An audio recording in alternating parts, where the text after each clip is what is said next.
Visiblement, cette pandémie a pris au dépourvu beaucoup de pays.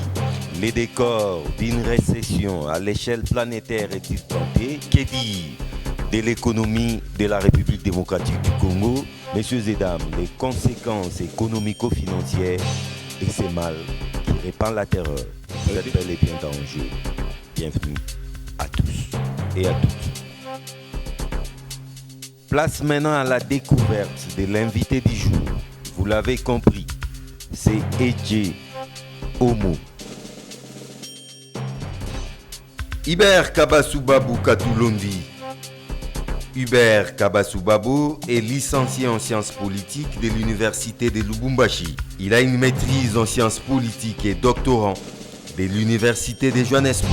Écrivain de plus de 9 ouvrages, dont un ouvrage de gouvernologie intitulé Les leaders politiques au gouvernement, la gestion politique du programme des gouvernements. Speaker dans plusieurs séminaires du gouvernement national, co-concepteur du séminaire du président de la République avec les gouverneurs du mois de mars dernier, Hubert Kabasou-Babou Katulondi est un libre penseur notoire.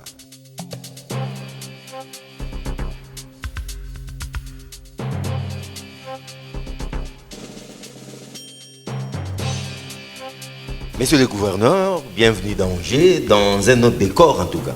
Merci beaucoup. Malgré les verrouillages de la commune de la Gombe, vous avez répondu à notre invitation. Merci beaucoup. Merci beaucoup, c'est moi qui vous remercie parce que je suis libre penseur et donc la libre pensée ou la pensée de manière générale, c'est une fonction dans la société. Il faut réfléchir et donner des idées plus profondes et pas superficielles sur toute la phénoménologie de la société en général. Coronavirus, encore et toujours, les médecins ont presque tout dit, sur ces mal qui répand la terreur. Mais nous parlons beaucoup plus maintenant des conséquences. Pendant cette période, les conséquences d'ordre économico-financier. Qu'est-ce qui peut nous arriver? Non, c'est ce qui nous arrive déjà. Vous savez, j'ai vu déjà qu'on parle du dollar, parce que j'étais vraiment confiné, mais comme on dit, il y a quelque chose de malheur et bon, ça a permis de se concentrer pour d'autres travaux intellectuels. Donc, c'est dire que déjà, on montre, et ça se voit, que déjà les dollars est en train de glisser vers le 1740 francs congolais pour le dollar. Déjà en amont, moi, les 18 mars, et donc j'avais déjà commencé la recherche aux environs du 15 mars. Le 18 mars, j'avais publié un article dont différents journaux d'avant-garde, l'Avenir, Forum des As, La Prospérité, je pense que Géopolis également, sur les conséquences, d'abord le coronavirus, la dimension géopolitique ou géoéconomique et les conséquences économiques, sociales et politiques. On voit déjà là, de manière palpable, que le dollar est en train de glisser vers, les francs congolais sont en train de glisser vers les 1740 contre le dollar. On voit il y a comme une sorte de poussée, des flambées de prix. Mais déjà, les 18 mars, moi personnellement, j'avais fait cet article-là qui démontrait que...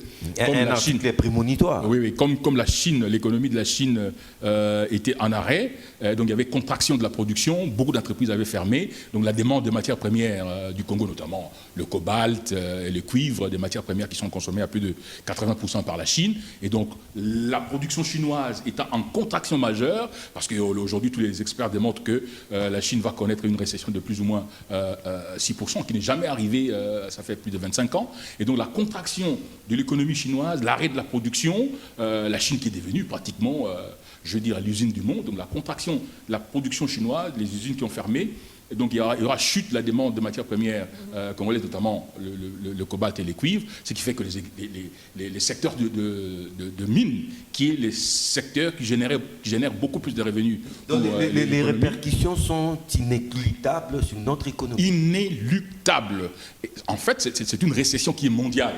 mais dont l'épicentre est véritablement la Chine, parce que, comme je l'expliquais dans l'article, en réalité, contrairement à ce que le pro-Chine disent, en réalité, ce sont plutôt les Occidentaux dont le système capitaliste était, si vous voulez, en train de s'essouffler, qui ont cherché de plus grands marchés avec de coûts réduits de travail, parce que ils ont trouvé donc cet espace-là en Chine. En Chine, vous avez un grand marché de plus d'1 million d'individus. C'est pourquoi vous avez vu les entreprises de production, par exemple, d'automobiles, même Tesla, qui est le plus grand producteur mondial de véhicules électriques, a ouvert des usines là-bas. McDonald's, donc les grandes entreprises américaines, même des entreprises de habits, de chaussures, etc., ont ouvert en Chine parce qu'il y a un grand marché là-bas, mais aussi parce que le coût de production est moins élevé, et donc la Chine produit pour toutes ces grandes entreprises qui revendent dans le monde. Comme la Chine, avec le coronavirus, la production a connu une contraction, donc partout dans le monde, en Amérique, en Europe et au Congo, donc parce que, comme je disais tout à l'heure, 90% de notre production de cuivre et de cobalt, c'est consommé en Chine. Mais il y avait aussi, pendant cette période, la problématique de la chute du prix de pétrole. Pour le pétrole, le Congo escomptait plus ou moins 300 millions de dollars, et il y a eu cette sorte de guéguerre entre l'Arabie Saoudite et la Russie, bien que les Américains sont intervenus pour pouvoir trouver un moyen terme, mais la réalité est que le prix de pétrole a chuté en deçà aujourd'hui des 40 dollars, donc les barils. Donc même les 300 ou 350 millions que l'on escomptait de prix de pétrole pour notre budget, on ne les aura pas, on aura peut-être 180 millions. Donc, le tableau général, et d'ailleurs... les tableaux étant déjà sombres, et d'ailleurs, à quoi maintenant doit-on s'attendre? Non, mais même Congo Challenge, de l'ancien Premier ministre, le professeur Matata, avait fait une conférence de presse pour démontrer que, donc, il y a danger, l'économie congolaise va se contracter, il peut même aller, nous risquons la récession du Congo, risque d'aller même à une croissance négative. En réalité, coronavirus est venu nous trouver déjà dans une situation économique des vulnérabilité, parce que déjà parce que bon, les effets déjà de ce scandale du siècle de projet des 100 jours, les effets déjà, parce que on oublie, on se focalise plus sur la problématique de cette sorte de la mafiotisation de l'État, avec comme épicentre la présidence de la République. On se focalise plus sur l'aspect de la corruption, mais en réalité les programmes des 100 jours ont eu un impact financier sur la trésorerie. Et déjà au mois de janvier, les ministres des Finances scellés avaient sonné la sonnette d'alarme. Oui, la sonnette d'alarme. Mais on l'avait traité de tous les noms. Et mais ce qu'il avait dit était d'une sagacité tout à fait indubitable, parce que les chiffres démontrent maintenant qu'en janvier, en février, même au mois de mars, il y a eu une séquence de déficit de plus de 100 millions de dollars. Donc, coronavirus est venu trouver dans une situation de gestion de finances publiques déficitaires, dont les effets remontent déjà en 2019 à cause justement du projet de 100 jours. Doit-on pour autant se résigner, c'est-à-dire il n'y a rien à faire, on ne peut rien faire pour amortir ces coups durs? Bon, voilà. J'ai parlé tout à l'heure de mesures qui ont été... Moi-même, j'avais prévu quelques mesures dans mon article du 18 mars. Et notamment Congo Challenge aussi avait fait une conférence de presse. Mais, je veux dire, la grande force, la grande coalition, la méga coalition congolaise, FCC, a sorti un document en 10 points qui démontre qu'est-ce que l'on peut faire, notamment la bonne communication au niveau du gouvernement, du ministre de la Santé, une bonne communication, un peuple informé a un comportement adéquat pour pouvoir éviter justement la vitesse jeudi exponentielle de l'expansion de cette maladie. Mais il fallait également que le gouvernement, je veux dire, le système politique puisse laisser au gouvernement le rôle stratégique, je veux dire opérationnel, dans la gestion de la réponse. Le FCC avait également dit dans son document qu'il fallait tout faire pour pouvoir évaporer les doutes qu'il y a dans la population en ce qui concerne la réalité de cette maladie. Le FCC avait parlé également, dans son point 10 notamment, point 9 et point 10, le FCC avait parlé, parce que le FCC a sorti un document en 10 points, avait parlé de la nécessité d'équiper comme il se doit la police et les forces de sécurité pour qu'elles puissent contribuer efficacement à la gestion de cette situation. Mais le point 10 parlait justement de la nécessité d'une action proactive du gouvernement qui non seulement serait en mesure de concevoir les modalités économiques et financières meilleures pour mobiliser, parce que jusque-là nous savons, vous et moi, que le gouvernement congolais est parmi les gouvernements africains ayant déployé le fonds ou les moyens, les ressources d'un niveau plus ou moins risible. Nous avons déployé 1 800 000. Pourquoi 1 800 000 pour une pandémie pour laquelle les budgets, je pense, des professeurs 135 millions. Oui, étaient 135 millions, voilà. Donc on a sorti à peu près 10%. C'est incompréhensible. D'abord en termes de cet esprit, la vertu républicaine de l'amour du citoyen, les citoyens qui sont menacés, le gouvernement sort 1 800 000 $, c'est extrêmement, c'est même gravissime. Mais c'est aussi compréhensible par le fait que c'est un gouvernement qui, depuis déjà le mois de décembre, janvier, février, mars, il n'était que dans les déficits des trésoreries, comme on l'a démontré par tous les experts, que les institutions, les trains de gouvernement, 77% du budget de l'État consommé dans les trains de gouvernement. Tout le monde a martelé les institutions de Bretton Woods, les FCC, les experts, ODEP, tout le monde ne fait que marteler la nécessité de réduire la taille de ces gouvernements, je dis gargantuesques et budgétivores, qui consomment, avec les institutions qui consomment à elles seules 77% c'est-à-dire que l'État congolais ne fonctionne que pour payer les rémunérations et les frais de fonctionnement. Vous avez parlé de budget, tout à fait, une occasion pour nous d'évaluer aussi les travaux abattus par l'équipe de riposte. Confinement de la commune de la Gombe, bien que nous tendons vers un déconfinement progressif. Hubert Kabasou-Babou, mais enfin, ce confinement de la commune de la Gombe aura-t-il servi à quelque chose? Bon, mais voilà, moi je suis libre penseur, écrivain, mais par mon background académique, je suis politologue avec un focus, un champ de recherche qui est spécialisé dans la gouvernologie, qui est l'ensemble des connaissances systématisées, cohérentes, mais également l'étude de pratiques ou des techniques de l'art des gouvernements. C'est ce que Adam Smith appelait les statesmanship. Et la dernière formation à laquelle j'ai participé à Harvard, Driving Government Performance, donc le pilotage de la performance du gouvernement, l'un des principes est que toute action du gouvernement doit avoir ce qu'on appelle le plan de gouvernométrie. Ça veut dire le plan de quantification de la performance. Mais voilà, donc d'abord le plan de riposte, si évidemment il existe une stratégie ou un plan, devait avoir la modalité d'évaluation de la performance, de la quantification. Nous allons dire que notre riposte aura été efficace et d'une certaine fécondité si nous avons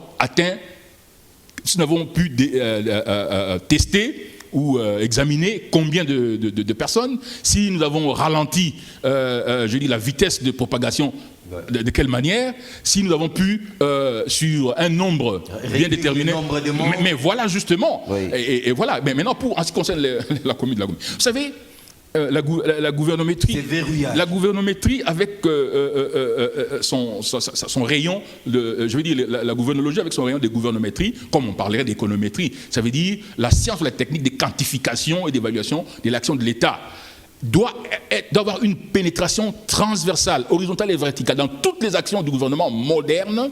Il faut qu'il y ait des modalités de détermination de la performance. Maintenant, Gombe, quand on a fait les plans, parce que personnellement je ne connais pas les plans, je sais que Gombe est en confinement, mais quels sont les éléments, les indicateurs de performance? On dira que cette action a réussi par rapport à quels paramètres? On ne connaît pas. Donc, c'est extrêmement difficile de dire que ça réussit. La propagation de la maladie. Mais non. Quels sont les paramètres? Quels sont les chiffres? Quels sont les indicateurs de performance? Ça n'existe pas. Ça n'existait pas. Je pense que c'est une action qui a plus, une finalité, une fonctionnalité psychologique. C'était de la singerie, on a fait du copier-coller? Non, je n'irai pas jusque-là, mais parce que, bon, vous savez, en politique aussi, surtout dans les systèmes politiques sous-développés, avec des leaders sous-développés, on a tendance... Parce que vous savez quoi, en Europe, à un moment, on a parlé du confinement, ils tendent maintenant vers le déconfinement. Maintenant, nous aussi, les discours changent. C'est aussi les déconfinements. Bon, dans une certaine mesure, bon, il y a cette sorte de mimétisme gouvernemental, mais même alors, eux, ils ont la dimension gouvernométrique, ça veut dire la dimension de la quantification de l'action de l'État pour dire quels étaient les objectifs. En confinant Gombe, quels ont été les objectifs, quels ont été les KPIs, les critères de performance. Voilà, pour que nous puissions savoir que après une semaine, on pourra évaluer tel critère, telle quantification. Est-ce que à Gombe, la vitesse de propagation était, je ne sais pas moi, je dis comme ça, de 5 cas par jour, mais maintenant c'est 2 cas par jour. Et en ce moment-là, Gombe étant l'épicentre, il fallait attaquer les mâles par la source. Non, mais encore que Gombe épicentre, est-ce que ces statistiques étaient des statistiques relativement intégrales? Parce que nous savons que, en termes de sociologie de cette pandémie, nous savons que les facteurs causaux ou les facteurs explicateurs de la concentration supposée de cette pandémie à Gombe, c'est qu'il y a des gens de la strate sociale supérieure qui voyagent. Mais il n'y a qu'une infime partie. Ils sont à ma campagne, ils sont à Lupin, ils sont à Limité, etc. Donc si en termes d'hypothèse causale, c'est que, ou en termes de sociologie, cette pandémie, c'est les gens d'une certaine classe, ils sont aussi dans toutes ces communes-là, donc on peut considérer que les mêmes problèmes se posent là-bas. Donc en fait, le coronavirus, c'est comme dirait dans le paradigme de Joseph Schumpeter qui parle de reconstructive destruction, donc la destruction reconstructive, c'est-à-dire une destruction qui arrive pour vous permettre de creuser en vous-même, de repenser, vos modalités de raisonnement, repenser votre gouvernementalité, repenser vos stratégies, repenser même toute votre existence, repenser votre organisation sociale, repenser vos institutions, repenser, tout l'être de votre société. Et donc, je pense que le gouvernement doit réaliser maintenant la nécessité d'écouter ses partenaires, d'écouter la société civile, d'écouter les FCC qui est un partenaire majeur dans ce gouvernement, de la coalition FCC-CAJ, parce que la réponse la riposte à la pandémie procède d'une politique publique. Or, la politique publique, dans un régime semi-présidentiel, c'est fondamentalement le gouvernement. Donc, la gestion opérationnelle, même stratégique de cette pandémie, devait revenir au gouvernement, bien sûr, comme on l'a dit dans le texte du FCC, avec le leadership du président, qui a son task force, mais il faut qu'il y ait une synergie. Il faut qu'il y ait une intelligence politique qui comprenne la nécessité de créer une synergie avec les provinces, avec la société civile. Moi-même, je l'avais dit à l'époque, je me rappelle même que je suis passé sur Télé 50, j'avais dit qu'il était nécessaire même de mobiliser les véhicules de l'armée, les avions, pour aller... Nous sommes en état d'urgence. Pour aller chercher même les vaches, vous vous rappelez, les Banyamulenge qui avaient amené les vaches ici pour inonder les marchés. Donc, il est nécessaire aujourd'hui, le Congo a fait un long chemin, voyez-vous, des ruines du Zaïre, de l'hécatombe du Zaïre, de la guerre, etc. De 2001 à 2018, nous avons sorti ces pays, les Congolais, sous le leadership de Joseph Kabila Kabange, les Congolais ont réalisé une prouesse de tirer les pays des ruines. Et il avait raison, Kabila, lorsqu'il a dit qu'il regrette une chose fondamentale, c'est qu'il n'a pas pu transformer l'esprit du Congolais, de l'esprit zaïrois en l'esprit du Congolais. C'est une problématique fondamentale. Notre être, notre gouvernementalité, nos logiques, cette sorte de pathologie de la fabulation, de sorte de schizophrénie ou de paranoïa, de voir le complot partout, alors que cette situation exige de nous le déploiement d'un certain génie pour gérer cette situation avec intelligence et efficacité. Vous parlez du complot, parlons-en. Avant de tourner cette page, les chefs de l'État avaient proclamé l'état d'urgence pour endiguer la propagation de cette pandémie, étant donné que même l'enfer est pavé de bonnes intentions. Le président de l'Assemblée nationale voulait à tout prix convoquer un congrès, mais avec le temps, les masques sont tombés et on peut même dire que le complot a été déjoué. Mais c'est ce que je dis. Vous savez, parfois, je pense qu'il faut fournir un certain effort. voyez la démocratisation, quand on parle de la démocratisation, c'est pourquoi souvent je le dis d'une certaine manière, une certaine métaphore, on dit je ne suis pas kabyliste mais je suis kabylogue. Ça veut dire simplement que comme politologue, je voudrais rendre, suivez-moi très bien, je voudrais formuler, proposer un entendement plus logique, transcendant nos subjectivités et nos supputations, un meilleur entendement de la contribution de Joseph Kabila en tant qu'être, en tant qu'individu dans notre société, en dépit de ce que l'on peut lui reprocher, en dépit des déficiences indubitables de son régime. Mais en synthèse sur la toile générale, il faut réaliser que la démocratisation qui a été réalisée sous Joseph Kabila, c'est une démocratisation régénérative. Mais non, la notion ou les concepts de démocratisation régénérative veut dire que c'est une démocratisation qui a été réalisée dans un contexte, je veux dire, de la destruction sociétale, où la société est désorientée. Pour que cette démocratie soit consolidée, il faut qu'il y ait fondamentalement une mutation des manières de penser, surtout sur le champ politique. On voit aujourd'hui que la société, le mode de pensée des Congolais, qui devait devenir plus rationnel, plus logique, pour faire fonctionner. La démocratie nécessite la logique, la rationalité, l'éthique. Mais on se rend compte qu'on va dans le sens inverse, surtout depuis 2019. Les gens sont devenus très affabulatoires. Ils raisonnent en termes de transposition. Alors la polémique autour du Congo, la polémique y avait-il complot? procède justement, la théorie du complot procède justement du mental, du mode de pensée affabulatoire par des transpositions. Le chef de l'État a pris l'ordonnance. Après avoir appelé le président de l'Assemblée, la présidente de l'Assemblée nationale, et le président du Sénat, le Premier ministre. Voilà, ils ont parlé. Le président a pris l'ordonnance dictant ou annonçant l'état d'urgence.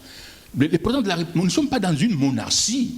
Nous ne sommes pas, je dis, comme dans la dictature de Mobutu. Il passe à la télé, c'est une république. Le président de la République, certes, nous l'appuyons, nous le soutenons, c'est le président de la République, on n'en a pas un autre. C'est un monarque républicain. Non, un monarque, d'abord c'est un concept saugrenu, comme on dit en anglais, oxymore. C'est un concept qui est antithétique, qui n'est pas compréhensible, quoi. Parce que la monarchie ne peut pas être république. La République, c'est la République. La monarchie, c'est la République. On parle plutôt de monarchie constitutionnelle, voilà, on comprend. Mais alors, les présidents ont pris l'ordonnance. Mais la Constitution est claire, encore qu'aujourd'hui, on a des constitutionnalistes qui sortent de tous bords, d'autres qui s'imposent comme les super constitutionnalistes qui donnent des leçons à tout le monde. Mais je pense que, une parenthèse que je fais très rapidement, il est impérieux aujourd'hui que tous les constitutionnalistes sérieux qui ont produit des ouvrages de références scientifiques, puissent organiser comme une sorte de congrès pour débattre des modalités de compréhension de notre Constitution. Mais revenons à la question qui nous intéresse. Le président de la République prend l'ordonnance. C'est de son droit. Mais la même Constitution, n'est-ce pas qu'elle est claire? Au départ, c'était verbal. Oui. C'est une semaine après qu'il va prendre une ordonnance. Mais voilà, il a pris l'ordonnance. Mais la Constitution, là, elle est claire, d'une limpidité, je veux dire cristalline. Elle dit que quand l'ordonnance est prise, elle doit être transmise à la Cour constitutionnelle pour que celle-ci puisse en définir la conformité à la Constitution. Cela n'a pas été fait. Le président, c'est notre frère. C'est un compatriote. Comme on dit en Chiluba, nous devons l'aider. C'est-à-dire, ça veut dire que quand nous disons la vérité, notre fraternité ou notre amitié ne s'en trouve pas démolie. Ça veut dire que le président, nous devons l'aider. Il est en train d'apprendre ses métiers. Il est seulement en une année. Nous ne devons pas faire de lui comme un être omniscient qui connaît tout. Il a pris l'ordonnance, c'est son droit. Mais ce qui s'est passé, c'est qu'il y a eu un lapsus, une sorte de raté. On n'a pas transmis l'ordonnance à la Cour constitutionnelle pour qu'elle puisse... La procédure était viciée. Était viciée. Ça, c'est clair, c'est indubitable, il n'y a pas de discussion.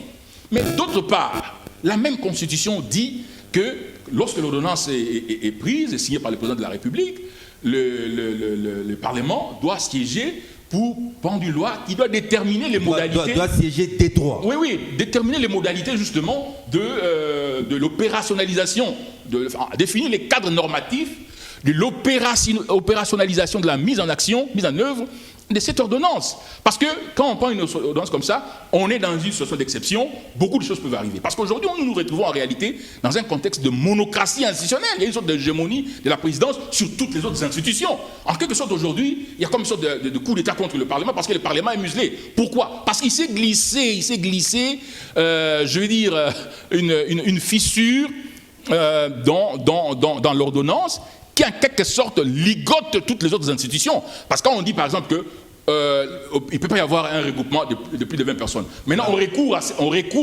à cette phrase-là pour dire que, bon, on va mettre les policiers au Parlement parce qu'on a dit... ils ne vont pas se réunir. Ils ne peuvent pas se réunir. Mais aujourd'hui, comme le président du Sénat, l'honorable Tambwe Mwamba, qui a apporté une valeur ajoutée à la mesure où la démarche du Parlement a permis à la présidence de la République de rectifier, de corriger ces hiatus. C'est une valeur ajoutée. C'est dans le cadre de la coopération des institutions, même s'il y a les principes républicains de la séparation de pouvoir. Donc, mais faut-il pour autant soutenir que la Constitution a été intentionnellement violée par les chefs de l'État? Non, bon, je ne peux pas dire que la Constitution... cette brèche -là. Non, je ne peux pas dire... mal intentionnés s'engouffrent dans cette brèche. Non, on ne peut pas dire, à moins qu'il y ait lapsus, on ne peut pas dire que les chefs de l'État... On ne peut pas, imputer ou attribuer au chef de l'État, une intention de malfaisance contre la République. De la même manière, on ne peut pas. C'est là justement où je parle de... Nous avons sombré dans un état d'âme, dans une sorte de psyché affabulatoire, à un niveau très exorbitant, à telle enseigne que les gens commencent à dire non, l'Assemblée nationale et les Sénats veulent se réunir pour... destituer les chefs d'État. C'est démentiel, c'est même presque de la schizophrénie, une sorte de schizophrénie paranoïaque. Est-ce que vous voyez l'Assemblée nationale et les Sénats qui sont gérés par une majorité dont est membre le président et sa coalition cache. Vous voyez cette assemblée-là nationale et les Sénats en train d'inscrire à l'ordre du jour décision du président de la République. Dans ces contextes-ci, ça n'a même pas de sens. Mais méfiez-vous des apparences. Non, il n'y a pas question... Si partenaires, vous les croyez. Non, écoutez, moi je pense qu'ils sont partenaires. Ils se regardent souvent en chaîne de faïence. Ils sont partenaires. C'est nous, notre regard biaisé, à cause de tout ce qui nous a... Je suis en train de travailler sur un essai d'analyse psychopolitique ou psychopolitologique sur le pouvoir de l'esprit et l'esprit du pouvoir. Pour tenter de déterminer, à partir de 1960, il faut faire comme une sorte de psychanalyse du Congo pour voir quels sont les effets ou les événements qui nous sont arrivés, qui nous ont causé cette sorte de traumatisme qui crée une sorte des distorsions cognitives permanentes qui nous rend aussi affabulatoires. Nous sommes les plus affabulatoires pratiquement de toutes les populations africaines. Vous imaginez, dans ces contextes ici, vous voyez Tambwe Mwamba et Janine Mabunda, c'est une dame très, très rationnelle. Vous la voyez en train de s'asseoir là-bas. Ça va se passer comment? D'abord, en amont, en aval, le chef d'État lui-même, comme politicien, il a déjà verrouillé la Cour constitutionnelle. Mais même si vous faites ça à l'Assemblée nationale, ça va arriver à la Cour constitutionnelle, ils vont débouter ça. Donc, ce n'est pas une démarche, même dans l'esprit de Kabila. Kabila, je veux dire, analyste, calculateur froid, dans sa perspective, la perspective de sa rationalité. Parce que j'ai dit que jusqu'à kabilologue, ça veut dire que j'étudie, je fais des recherches sur... parce qu'en gouvernologie, on dit que l'idiosyncrasie, ça veut dire les caractéristiques, les traits psychologiques d'un individu ont de l'influence sur son style de leadership. Voyez-vous? Donc je ne vois pas un Joseph Kabila, en ce moment ici, dans ce contexte-ci, par son caractère placide, calculateur. C'est cette manière ici, dans ce contexte-ci, c'est pas dans sa nature. Quelqu'un comme le professeur Néhémie Mouilania, je ne le vois pas en train de cautionner une telle démarche. Donc c'est de la fabulation, une affabulation qui dévoile en fait notre état d'esprit. Et c'est là où le président de la République, comme arch-leader, à l'instar de Joseph Kabila, comme Joseph Kabila avait dit, il fallait transformer l'esprit du Congolais.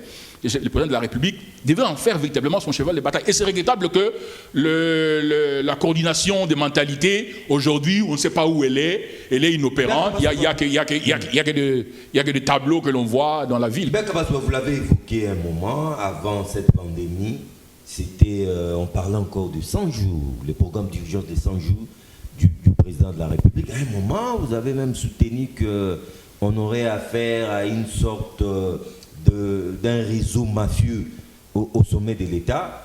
Mais hélas, la justice se réveille et les lignes bougent.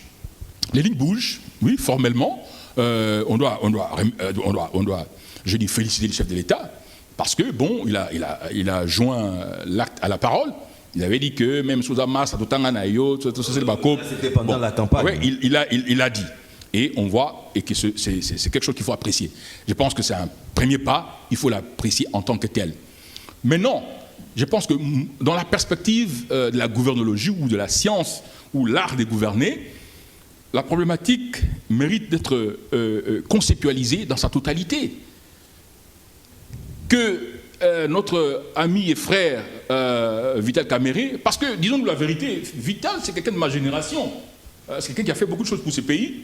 C'est quelqu'un de ma génération. Bon, il est tombé dans cette situation, qu'il soit coupable ou non coupable, mais dans une perspective analytique, exploratoire, gouvernologique, même de la science politique, même du management, cette situation étale de manière tout à fait indubitable et indiscutable le dysfonctionnement de la présidence de la République.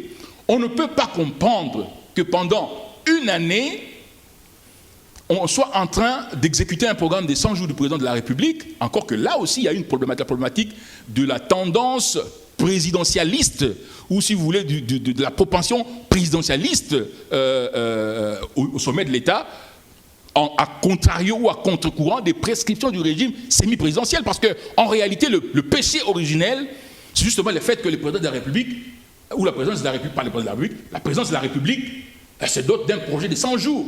Alors que parler de projet de 100 jours, ça rentre dans un régime semi-présidentiel, dans les attributions du gouvernement. Évidemment, on va dire non, c'était un gouvernement, intérimaire, qui n'avait pas d'élection. Il faudra aussi tenir compte du contexte politique. Non. Même le chef de l'État ne voulait pas croiser les bras alors que les pays sombraient. Non, monsieur. Les gouvernements n'étaient pas encore en place. Non, les gouvernements qui étaient là, même ils étaient démissionnaires, les présidents de la République, par nécessité, et même par impératif politique, parce qu'il ne peut pas rester comme ça, il y avait possibilité de travailler avec Tchibala autrement que faire ce projet de 100 jours. Voyez-vous? Parce que ce n'est pas un régime présidentiel. Parce qu'ailleurs, aux États-Unis ou au Brésil, il aurait bien pu exploiter les budgets existants, les projets inscrits là-dedans, les projets qui n'étaient pas exécutés, les projets qui stagnaient. Il pouvait bien les orienter de manière à faire des actions phares qui pouvaient le crédibiliser. Non, Félix Tshisekedi voulait imprimer sa marque dès l'entame de son mandat. Il pouvait bien le faire. Il voulait frapper fort. Mais il pouvait bien frapper les esprits. Mais il pouvait bien le faire, comme je dis, en termes techniques de gouvernologie, il pouvait bien exploiter dans le gisement budgétaire, dans les projets existants. Prenez les projets, par exemple. Je vous donne un projet. Les projets de l'aéroport international de Njili. On n'en parle plus. On n'en parle plus. Pourtant, c'est un projet phare dans la perspective du Congo émergent. On n'en parle plus. Le nouvel aéroport. Oui, on n'en parle plus. On n'en parle plus. Pourtant, c'était un projet phare. Donc, il y a des projets qu'il pouvait exploiter, existants. Il y avait des projets qui avaient déjà des budgets, qui avaient déjà des créances, qu'il pouvait exploiter, qui auraient été même plus rayonnants, plus étincelants. Je veux dire, des projets qui auraient pu porter plus de luminescence politique pour lui que l'affaire des 100 jours.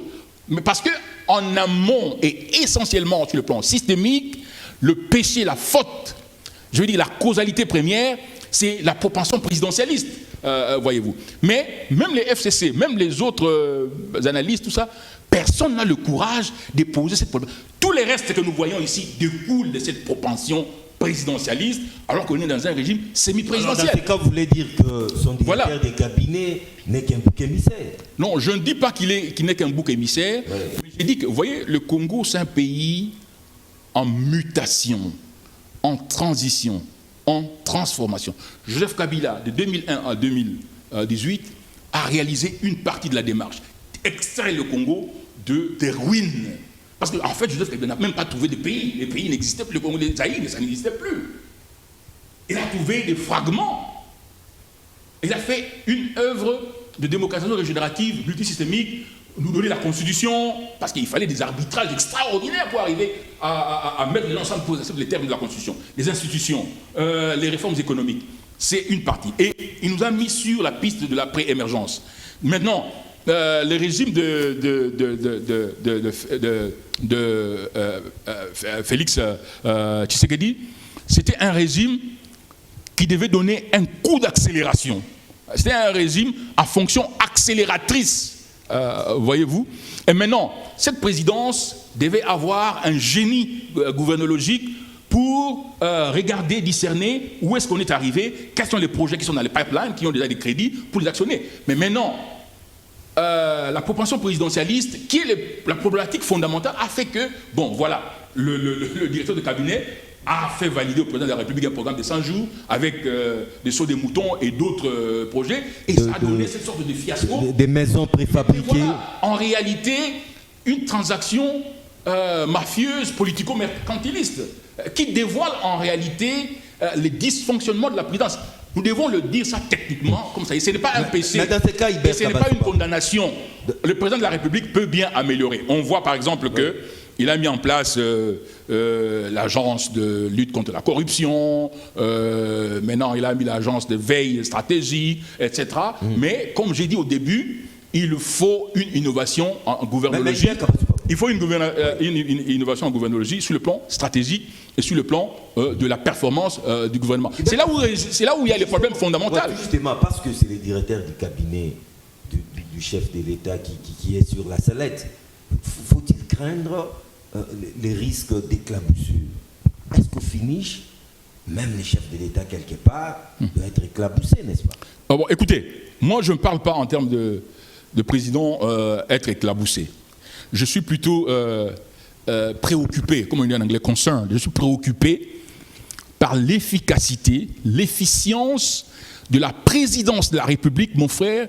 La présidence de la République en gouvernologie, c'est l'institution directrice, l'institution qui donne l'impulsion à la marche de la transformation de l'État. Voyez-vous? Alors s'il y a des dysfonctionnements, je veux dire, systémiques au niveau de la présidence de la République, parce que justement, cette sorte de débâcle de programme des 100 jours, c'est ce que ça dévoile en profondeur. Et nous devons avoir la vaillance, nous devons avoir le courage de dire ces choses telles qu'elles sont, afin que le président de la République ait l'humilité de réaliser qu'il y a effectivement un problème, et qu'il puisse chercher les modalités les meilleures pour pouvoir opérer une réorientation à la fois stratégique et opérationnelle, non seulement de la présidence, mais parce qu'il est, comme on dit, il est les garants le bon fonctionnement des institutions, mais impulser également, il faut que, à la fin de son mandat, qu'on voit quand même qu'il a laissé les empreintes de l'innovation, du sens de la performance, du sens, je veux dire, de la transformation, non seulement de l'État, de la présidence, de l'État, mais également de la société. Donc, je pense que c'est ça, comme penseur, comme politologue et chercheur en gouvernologie, je ne pose pas le problème comme un juriste ou un constitutionnaliste. Je ne pose pas le problème comme ces pseudo-analystes qui font de la supputation. Je pose le problème dans sa scientificité et dans sa technicité. Aujourd'hui, si vous appelez aujourd'hui une entreprise comme Accenture, qui est une grande entreprise de stratégie aux États-Unis, ou vous prenez même une maison d'audit opérationnelle ou stratégique managériale ici, ou plus, vous dites qu'ils fassent l'audit managérial de la présidence, évidemment, on va trouver qu'il y a beaucoup de dysfonctionnalités, mais ce n'est pas une condamnation. Ce n'est pas que le président de la République est porteur d'intentions maléfiques, ça procède de la dialectique de notre pays, parce que, comme aujourd'hui on le voit, vous voyez, on parle de Fidel Caméré, on parle de la présidence. Ouais. Mais combien de partis politiques de l'opposition aujourd'hui apprennent des leçons à partir de ça pour dire nous devons nous transformer, nous devons organiser des sessions, de formation pour que nous puissions avoir des gestionnaires d'État plus ou moins préparés à la gestion de l'État. Sans pression, laissons la justice faire son travail jusqu'au bout. Hubert Kabassou Babou, les sénateurs à vie, Joseph Kabila Kabange, devra être traduit en justice et même arrêté parce que le mal congolais actuellement s'appelle Joseph Kabila, Dixit, le pasteur Mukuna. Bon, écoutez, merci beaucoup pour la question. J'ai beaucoup de respect pour le pasteur Mukuna. C'est vraiment un colosse dans le corps de Christ, surtout dans le courant des églises des réveils. Il est très respectable, vraiment à la main sur les cœurs, je le respecte. Mais je pense qu'il y a un problème lorsque nos grands pasteurs, parfois, tentent de faire des bifurcations sur le champ politique. Le pasteur Mukuna, c'est quelqu'un que je connais personnellement. Bifurcation malencontreuse. Oui, malencontreuse. C'est quelqu'un que je connais personnellement quand j'étais secrétaire général du RCD. Il venait au RCD, il a soutenu Roubaix-Roy, et moi-même je me rappelle. au mamel du RCD. Bon, ça c'est votre expression, qui est d'une certaine éloquence, et dont j'admire la valeur métaphorique. Mais voilà, toujours est-il que, bon, c'est comme ça que je l'ai connu. Et moi-même, je me rappelle que j'avais porté un écran géant avec un petit ordinateur à l'époque. C'était à l'époque du RCD. Après, un écran géant au passeport. Non, un écran, je ne disais pas un écran géant, mais c'était un écran électronique avec un petit ordinateur. Pour le compte d'Azarias Roubero. Oui, pour le compte d'Azarias Roubero. C'était, je crois, en 2005 ou quelque chose comme ça. Déjà en 2005. Oui, peu avant les élections. Donc il était parmi un groupe d'autres pasteurs qui soutenaient Roubero. Hein? Bon, je ne cite pas leur nom. Mais après, il est allé au PPRD, vous-même vous savez, et puis même en 2018, ici, il a soutenu les candidats dauphins, les camarades Ramazan Chedari, vous le savez. Et bon, maintenant... Il était même dans son équipe. Bon, maintenant, il se retourne contre le président Kabila. Je le respecte beaucoup. J'ai beaucoup d'estime pour lui en tant que pasteur. En tout cas, ça, 100%. Mais maintenant, quand vous suivez sa narrative, notamment ce qu'il a écrit dans, je pense que j'ai lu dans 7 sur 7, où il dit qu'il a des avocats nationaux, internationaux, et que l'objet de l'accusation, c'est que... Tout un arsenal juridique. Et que Joseph Kabila a détruit les pays. Ce sont ces mots, ces phrases. Joseph Kabila a détruit les pays, a laissé les pays en épave. Ça dénote j'allais dire d'un manque de sérieux, mais analysez seulement les propos là. Est-ce que normalement, même dans une logique élémentaire, est-ce que quelqu'un qui est sérieux peut dire que Joseph Kabila a détruit ce pays? Non, mais c'est un Congolais qui a donné son mais oui, mais vous savez... Il ne le dit pas gratuitement, c'est certainement après une certaine recherche. Mais bien sûr, autant nous respectons sa liberté de dire ce qu'il veut, autant on doit reconnaître aussi aux Congolais, notamment à un penseur de ma trempe, de remettre en question la validité. Un peu comme on dirait comme le professeur Théophile Obenga, quand il parle de la logique de la philosophie kémétique. Kémétique, c'est l'Égypte ancienne. C'est pas cette Égypte des Arabes, l'Égypte ancienne. L'Égypte ancienne, avec les grands savants, Imhotep, Ptahotep, Kagemi, dans la logique kémétique que les Grecs ont copiée, ils avaient un concept qu'ils appelaient Sechemet. Sechemet veut dire l'exploration de la validité logique, mais de la factualité des affirmations. Est-ce que Kabila a détruit ce pays?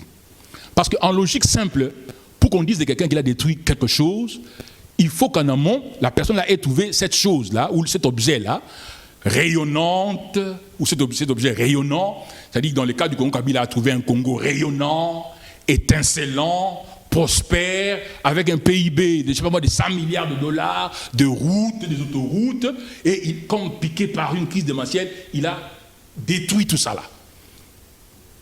Pourtant, Kabila n'a même pas trouvé un pays. Quelqu'un normal, avec un cerveau ayant, je veux dire, des neurones dans une opérationnalité normale, ne peut pas affirmer ça. Parce que Kabila n'a même pas trouvé le pays. Bien au contraire, vous pouvez aller à Harvard, vous pouvez aller à Oxford, vous pouvez aller à Yale, à Princeton. Personne ne peut démontrer que Kabila a détruit le pays parce que, bien au contraire, lui a trouvé un pays carrément non existant. C'est lui qui a actionné sa transformation multisystémique. C'est vrai qu'il y a eu des déficits, il y a eu la corruption, il y a eu l'impunité, etc., mais Joseph Kabila, en réalité, bien au contraire, il a reconstruit le pays. Dire qu'il a laissé les pays en épave, je pense que c'est un non-sens. Je crois que même les téléspectateurs découvrent un Kabassou Babou, avocat zélé du régime de Joseph Kabila. Comment expliquer cette soudaine mue? Non, quand vous dites soudaine mue, ça veut dire quoi? Je vous ai dit au début aussi, parce que vous savez, les marxistes, notamment Gramsci, les gens de l'école de Francfort, ils parlent de la fausse conscience. En fait, même le professeur Moumbat, il parlait de l'impact de la fausse compréhension de l'histoire ou la mauvaise mentalisation. L'intériorisation erronée, la lecture erronée de l'histoire va vous faire adopter des comportements erronés. Vous risquez de rater la réalisation de votre destinée, même en tant qu'individu. Je ne suis pas kabiliste, je l'ai toujours dit.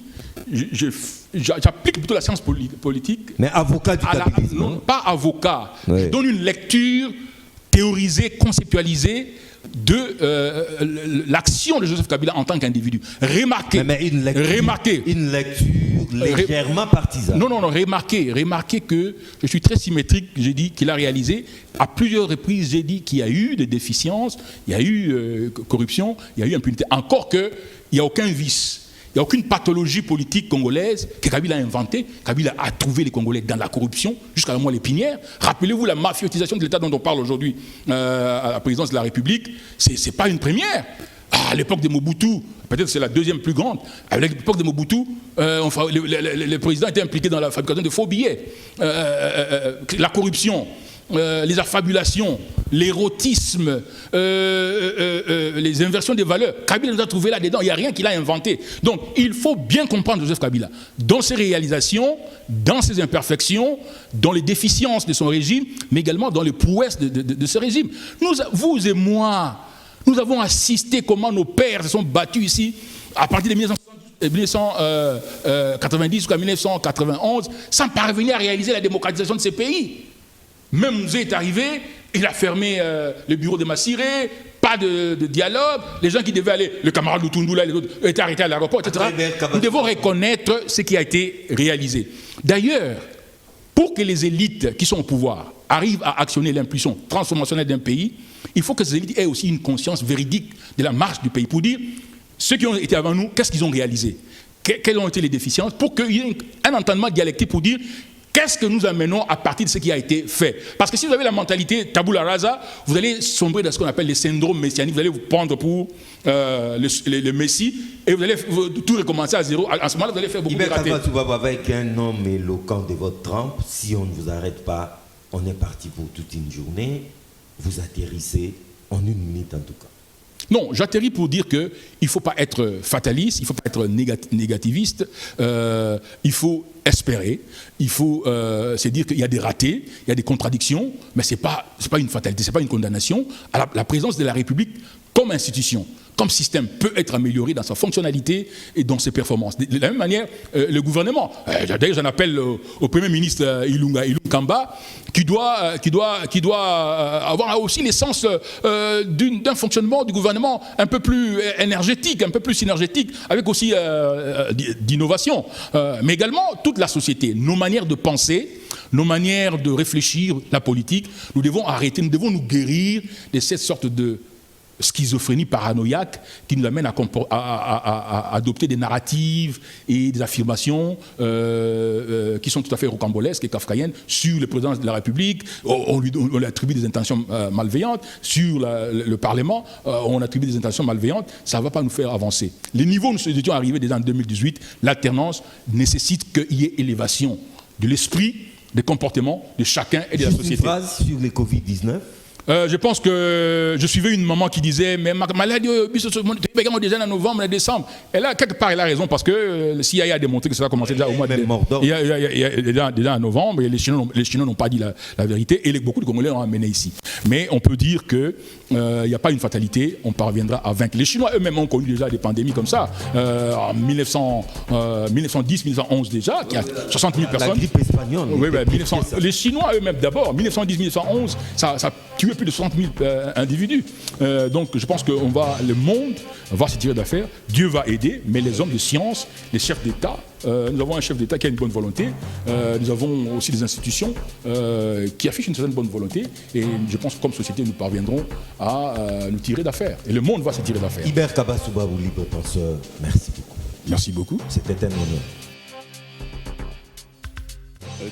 Monsieur Zedam, en tout cas, il n'a esquivé aucune de nos questions avec un langage limpide, avec un scientifique de la trempe d'Ibert Kabasouba-Bou.